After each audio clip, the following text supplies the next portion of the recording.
kuibeba arshi ya Mwenyezi Mungu, ulama pia wamekhtalifiana. Je, ni wanane ama zaidi ya wanane? Wa yahmilu arsha rabbika fawqahum yawma idhin thamania, ni wanane? Ulama wengine wakasema si kwamba ni malaika wanane, ni malaika wengi wamegawanya katika safu nane. Bali ulama wakakhtalifiana, je tuwajua kwa majina? Baadhi ya ulama wakawa na maoni ya kwamba mmoja katika wale malaika wanaobeba arshi ya Allah ni Israfil, ambaye ameangalia juu na ameweka tarumbeta na anaparapanda, ameweka kwa mdomo wake, angojea kuambiwa puliza, aipulize mara moja, na ikipulizwa kila kitu kinaangamia. Kila kitu kinaangamia isipokuwa vitu vinne havitaangamia. Aliposema Mwenyezi Mungu kullu shay'in halikun illa wajha, mambo manne hayataangamia siku ya kiyama ikipulizwa tarumbeta, mbingu na ardhi, kila kitu. Nini kitakachobakia? Alqalam wallawh walarsh walkursi waljanna wannar. Janna ishaumbwa, nar ishaumbwa, kursi ipo, arshi ipo. Hasa Allah subhanahu wa ta'ala amekadiria kwamba kila kitu kikiharibiwa na kila kitu kikiangamizwa siku ya kiyama, arshi yake haitaangamizwa. Na ushahidi mwingine kando na hadithi hiyo ni kwamba siku ya kiyama hiyo arshi italetwa tena, na wakati wakileta hao malaika wanane, namna mmoja akiona malaika alivyokuwa mkubwa anaobeba arshi ya Allah, watamwambia wewe ndo Allah. Yule malaika atasema subhanallah, msishangazwe na ukubwa wangu, mimi si Allah, Allah yuaja. La ilaha illa Allah. Namna watu malaika hao watakavyokuwa wakubwa. Kuonesha ukubwa wa arshi ya Mwenyezi Mungu, kando na kuwa ni mwenye kutueleza Rasul sallallahu alaihi wasallam sifa malaika hawa, nukta muhimu ambayo lazima tufahamu ni kwamba umbali iliyoko baina mbingu na ardhi yatuonesha ukubwa wa arshi ya Mwenyezi Mungu. Na juu ya arshi ya Mwenyezi Mungu Allah yuko juu yake. Allah sema Ar-Rahmanu ala al-arshi istawa. Mwenyezi Mungu amekuwa na istiwa juu ya arshi, yuko juu yake. Yuko vipi hatujui, lakini ametueleza mimi ndo niko juu ya arshi. Na mtu asiwe ni mwenye kuuliza Mwenyezi Mungu amekaa vipi, kulia kushoto. Hatuulizi mambo kwa sababu hatujamuona na hatuna mfano wake. Laisa kamithlihi shay wa huwa as-sami'ul basir. Hasa mmoja akataka kuuliza Mwenyezi Mungu amekaa vipi, amekaa namna gani juu ya arshi. Alimuuliza Imam Malik. Imam Malik akamwambia al-istiwa'u ghayru majhul wal kayfu ghayru ma'qul wal imanu bihi wajib was-su'alu anhu bid'ah wa la araka illa rajulun mubtadi' ukhruj min al-majlis. Amekuja mtu katika majlisi ya ilmu ya Imam Malik, anambia hebu nieleze Mwenyezi Mungu amekaa vipi juu ya arshi yake.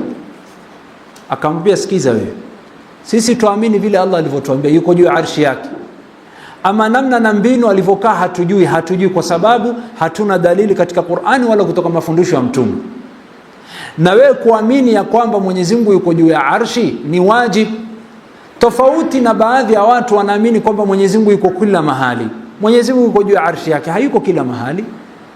Yuko na sisi kwa elimu yake, yatuona, yajua, yatusikia, lakini kusema Allah is everywhere, a'udhu billah. Mwenyezi Mungu hayuko kila mahali. Mwenyezi Mungu yuko juu ya arshi yake subhana, kwa njia yaliku bijalali, inayoambatana na utukufu wake na ukubwa wake.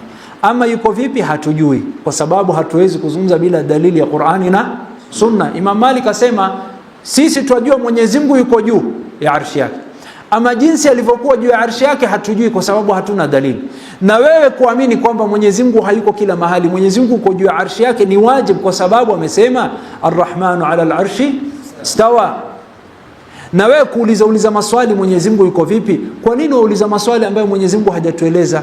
Usilete mambo mapya katika dini. Wewe na kuona ni mtu mpotovu na wapoteza watu na ni mtu wa kuleta uzushi, toka katika kikao changu ya elimu.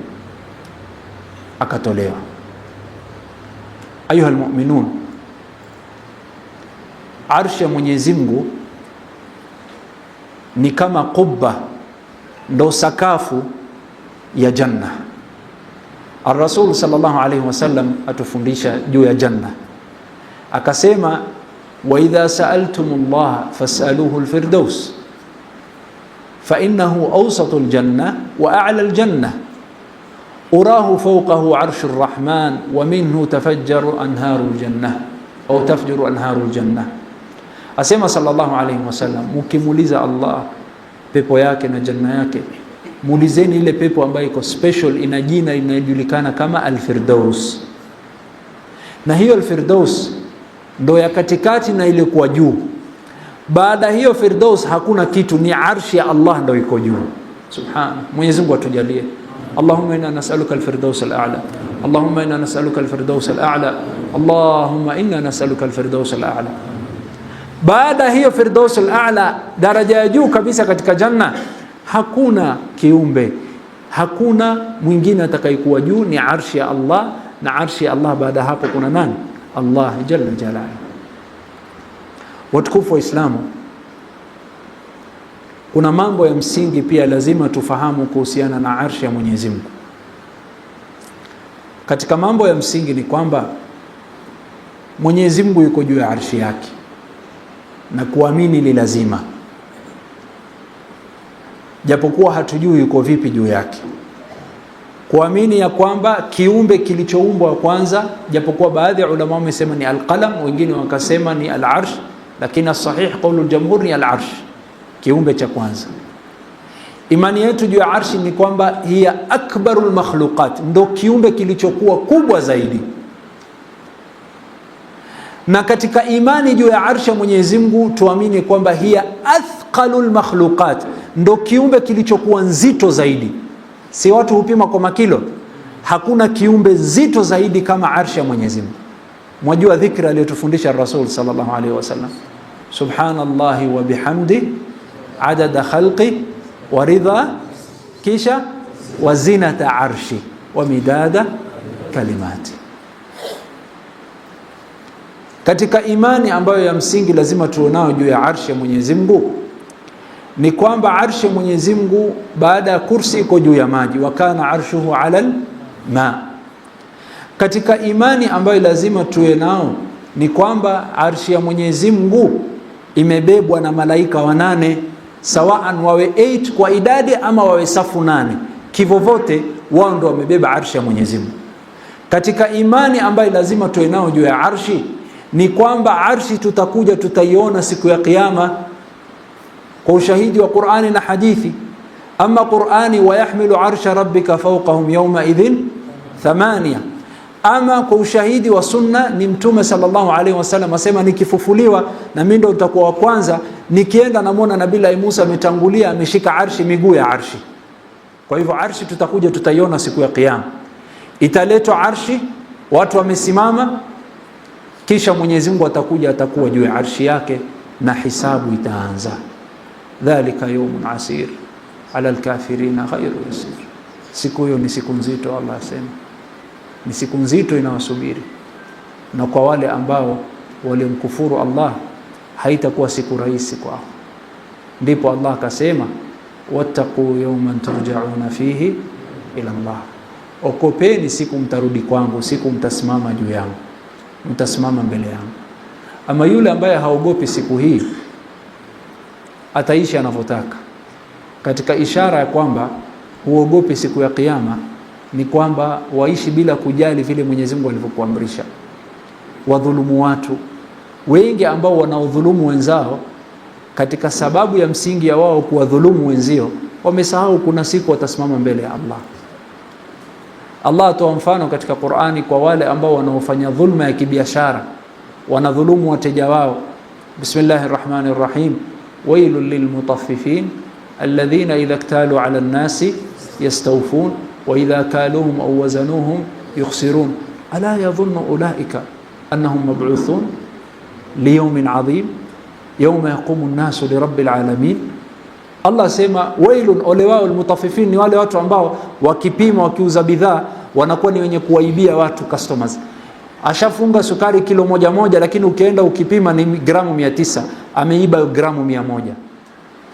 Lakini yeye pindi anaponunua hataki kudhulumiwa, nataka gunia kilo 50 tena muongeze kwa juu kidogo, niongezee, mimi ni customer wenu, mimi nanunua kwenu kila saa. Yeye akinunua ataka asiibiwe, lakini yeye anapouzia watu anawaibia. Allah sema ala yadhunnu, hawa kweli wanadhania na kukumbuka ya kwamba annahum mab'uthun, kwamba watafufuliwa. Do they even remember? Je, kweli wanakumbuka kwamba watafufuliwa? Li yawmin adhim, siku nzito hiyo. Uzito wake umetokana na nini? Yawma yaqumu an-nasu li rabbil alamin, ni siku watu watasimama mbele ya Allah.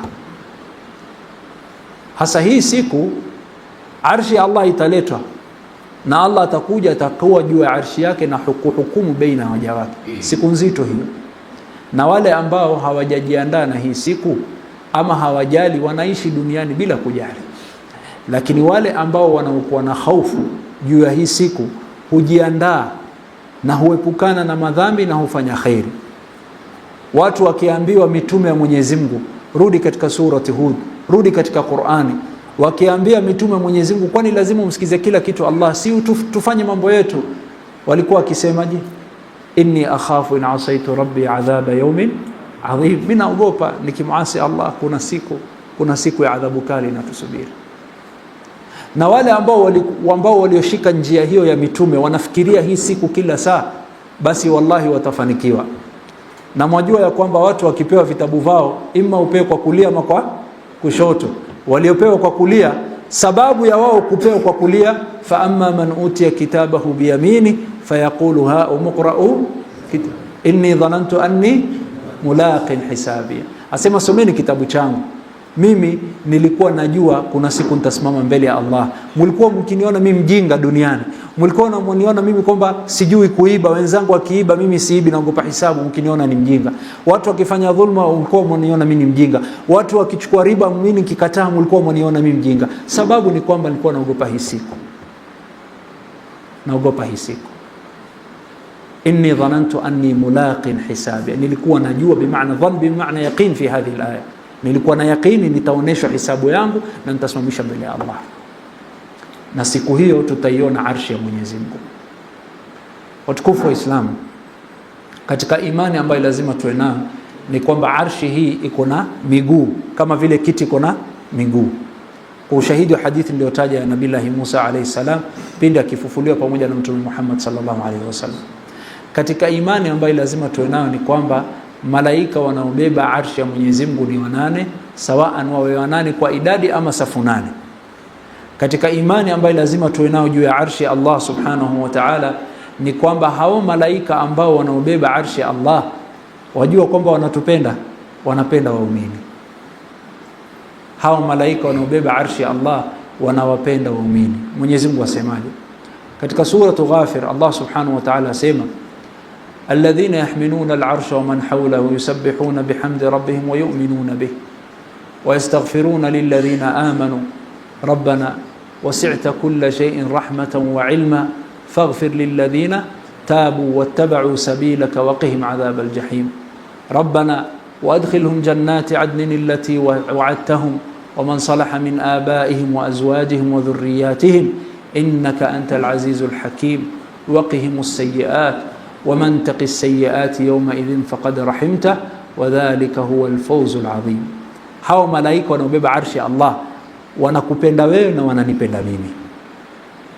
Hasatan wanawapenda na kuwaombea waumini ambao waliofanya madhambi wakataka kumrudia Allah, wakarekebisha mwenendo wao. Hasa ikiwa wewe umefanya madhambi ukamrudia Allah, ukamtubia na kumwomba msamaha na ukashikamana na siratal mustaqim, malaika hawa wanakuombea, wanaobeba arshi ya Allah wanakuombea. Wanakuombea kwa sababu Allah ndo ameambia wakuombee. Ya Allah, we asi, umeua, umezini, umeiba, umefanya machafu, ukasema basi mimi zaidi ya hapa siwezi kumuasi Allah, wacha nimrudie Allah, wacha nimrudie Allah. Ukamrudia Allah, ukarekebisha mwenendo wako, Allah yakupokea, na malaika wake ambao walikuwa karibu na yeye wanakuwa ni wenye kuwatetea mbele ya Allah wakisema, Allah asema alladhina yahmiluna al-arsh, malaika ambao walikuwa karibu na mimi waliobeba arshi yangu, wa man hawlahu, na malaika ambao waliowazunguka wa malaika waliobeba arsh wote, yusabbihuna bihamdi rabbihim, wanakuwa ni wenye kumsabih Mwenyezi Mungu na kumhimidi wakisema subhanallahi wa bihamdi. Yusabbihuna bihamdi rabbihim wa yu'minuna bihi, na wanamwamini Mwenyezi Mungu. Kisha wayastaghfiruna, kando na kusema subhanallahi wa bihamdi, wanaombea istighfar, kuombea nyinyi msamaha, na wanaombea dua. Wayastaghfiruna lilladhina amanu, wanaombea waumini ambao wanaomwomba Allah msamaha, wanaombea waumini ambao waliomtubia Mwenyezi Mungu, na kuombea msamaha waumini wanaombea, sote tunaombewa na hao malaika. Hasatan mtu ambaye alikuwa asi akasema basi mimi nitamrudia Allah, mwanzo wanaombea hawa. Wayastaghfiruna lilladhina amanu, wakisema rabbana, ya Allah, wewe ndo Mola wetu mlezi wetu, wasi'ta kulla shay'in rahmatan wa ilma, rahma yako ni pana, imekuwa ni pana rahma yako, na elimu yako pia ni pana. Faghfir, twakuomba wasamehe, lilladhina tabu, wale ambao waliokutubia, wale ambao waliokuasi wamekurudia, wasamehe, uwapokee. Wattaba'u sabilak, wakawa ni wenye kurekebisha mwenendo wao, wakashikamana na sirata almustaqim. Allahumma ij'alna minhum ya rab. Ya laha min ni'ma, ya laha min ni'ma. Waqihim adhab aljahim, ewe Mola wasamehe na uwaepushe na adhabu yako. Dua ya pili wanakuombea msamaha, na wanakuombea kwamba Allah asikutie ndani ya adhabu. Na kuna dua nyingine wanakuombea, rabbana waadkhilhum jannati adnin allati wa'adtahum. Dua ya tatu wanakuombea, ya Rabbi waingize katika jannati adn ambao ulioahidi. Dua ya nne wanaombea wazazi wako, wewe uliomuasi Mwenyezi Mungu, pia hao malaika wanamuombea wazazi wako, waman salaha min abaihim. Dua ya tano wanaombea wake zenu wa waume zenu, wa azwajihim. Dua ya sita wanaombea pia watoto wenu, wa dhurriyatihim. Ya Allah, ya laha min ni'ma. Wakuombea usamehewe, wakuombea kwamba Allah sikuingize ndani ya adhabu, wakuombea Allah akuingize katika jannatu adn. Wanaombea wazazi wako, wanaombea waume zenu ama wake zenu, wanaombea watoto wenu. Dua sita malaika hawa wanaombea waumini. Kisha jambo la saba wakisema waqihimus sayyiat, na ikifika siku ya kiyama waweke mbali na madhambi zao. Allahu akbar. Kwa nini uwekwe mbali na madhambi zako, ufutiwe? Kwa sababu wanajua siku ya kiyama yule ambaye atakayefutiwa madhambi, waman taqis sayyiati yawma idhin faqad rahimta, siku hiyo yule ambaye atakayefutiwa madhambi zake, awekwe mbali na madhambi yake, basi huyo amepata rahma za Allah. Kwa hivyo pia wanakuombea upate rahma ya Allah. Dua ngapi hizo? Dua ngapi hizo? 8. Wanakuombea usamehewe, sawa? Wanakuombea kwamba usingizwe motoni, wanakuombea upate jannati adn. Ngapi hizo? Wanaombea baba zenu. Ngapi? Wanaombea wake zenu, wanaombea watoto wenu, wanaombea kwamba Allah subhanahu wa ta'ala akuweke mbali na madhambi zako siku ya kiyama. Ngapi hizo? Faqad rahimta, na ya mwisho wanakuombea upate rahma ya Allah. Hao malaika waliobeba arshi ya Allah wanatuombea sisi, na hao malaika hawajafanya kwa khiari yao, ni Allah ndo amewaambia, kwa sababu hawafanyi jambo bila kwa amri ya Mwenyezi Mungu. La ya'suna Allah ma amara wa yaf'aluna ma yu'marun, Allah ndo ameamrisha. Kumaanisha malaika hawa wamechukua hatua hii ya kutuombea kwa sababu Allah amefanya nini? Ametaka kutusamehe. Allahu akbar. Katika mambo ya msingi ambayo lazima tufahamu ni kwamba Ar-Rasul sallallahu alayhi wasallam